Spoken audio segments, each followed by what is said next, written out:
Indian CA channel के difference between series में आपका स्वागत है। दोस्तों, हम लॉ तो पढ़ लेते हैं लेकिन कई बार हम क्लॉज को सबसेक्शन बोल देते हैं। तो आइए जानते हैं सबसेक्शन और क्लॉज में एग्जैक्टली क्या डिफरेंस होता है, कब हमें सबसेक्शन बोलना है और कब हमें क्लॉज बोलना है। तो चलिए शुरू करते हैं। दोस्तों, सब बेसिस टूल्स हैं कुछ जिसके बेस पे आप डिफ्रेंशिएट कर सकते हैं कि ये पर्टिकुलर प्रोविज़न सबसेक्शन है या क्लॉज है। पहला बेस अगर मैं आपको बताऊं तो वो है बेस लाइन। सबसेक्शन से पहले कोई बेस लाइन आपको नहीं मिलेगा, लेकिन क्लॉज से पहले आपको एक बेस लाइन मिलेगा। Base line in the sense जैसे लिखा होता है इन दी कंटेक्स्ट अदरवाइज अप्लाई, कुछ ऐसे लिखे मिलेंगे आपको। इसके बाद दूसरा बात करें मार्क्स में, तो जब सबसेक्शन एंड होता है तो वहाँ पे आपको फुल स्टॉप मिलेगा, लेकिन जब क्लॉज एंड होता है तो वहाँ पे आपको सेमी कोलन मिलेगा। अब सेमी कोलन हम कब यूज करते हैं एक्ट के अंदर?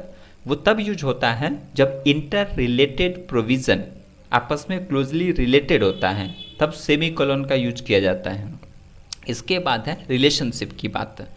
तो सबसेक्शन के अंदर में रिलेशनशिप होता है, क्लॉज के बीच में दो क्लॉज के बीच में आपको रिलेशनशिप नहीं दिखेगा। रिलेशनशिप मतलब पहला जो आपका एक आपका क्लॉज है वो किसी और मैटर को लेके है, दूसरा क्लॉज बिल्कुल ही ऑल टुगेदर डिफरेंट मैटर को लेके बना हुआ है। तो और हेडिंग, चौथे पॉइंट की बात करें तो हेडिंग, सबसेक्शन के से स्टार्ट होने से पहले हेडिंग नहीं होता है, लेकिन क्लॉज को स्टार्ट होने से पहले आपको हेडिंग मिलेगा। चलिए एग्जाम्पल में देखते हैं। मैंने कुछ रेफरेंसेस लिए हैं, जैसे इनकम टैक्स एक्ट 1961 से लिया है। आप सेक्शन 1 देखिए, सेक्शन 1 में आपको 3 सबसेक्शन मिलेंगे। तो जैसे आप इसमें देखेंगे कि इससे पहले यहाँ पे कोई बेस लाइन नहीं है, ये कहीं पे कुछ स्टार्ट होने से पहले कुछ वैसा लिखा नहीं है।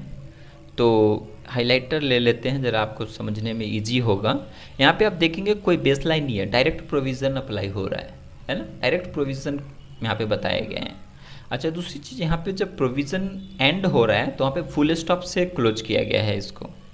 इसी तरीके से आप दूसरा एग्जांपल देखिए, it extend to the whole of India, ऐसे लिखा हुआ है ना, तो ये फुल स्टॉप से क्लोज है। थर्ड प्रोविज़न भी फुल स्टॉप से क्लोज हो रखा है, ठीक है ना।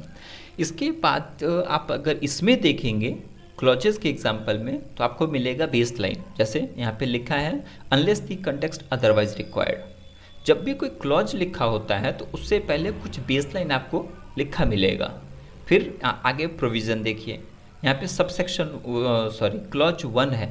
ये क्लॉज 1 है कैसे?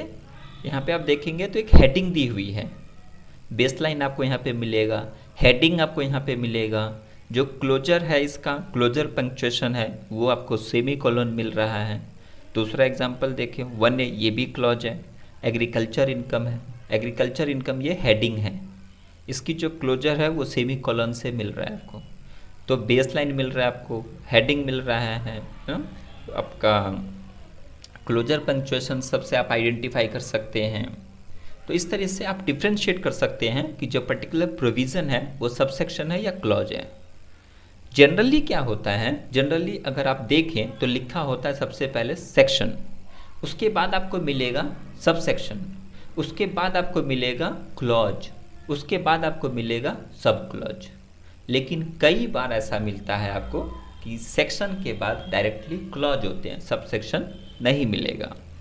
तो मुझे उम्मीद है कि आपको ये सारा कंसेप्ट समझ में आया होगा, और अगर आपको हेल्पफुल लगे, ये वीडियो आपको हेल्पफुल लगता है, आपकी नॉलेज अगर इनरिच हुई है तो प्लीज़ चैनल को सब्सक्राइब करें और शेयर करें।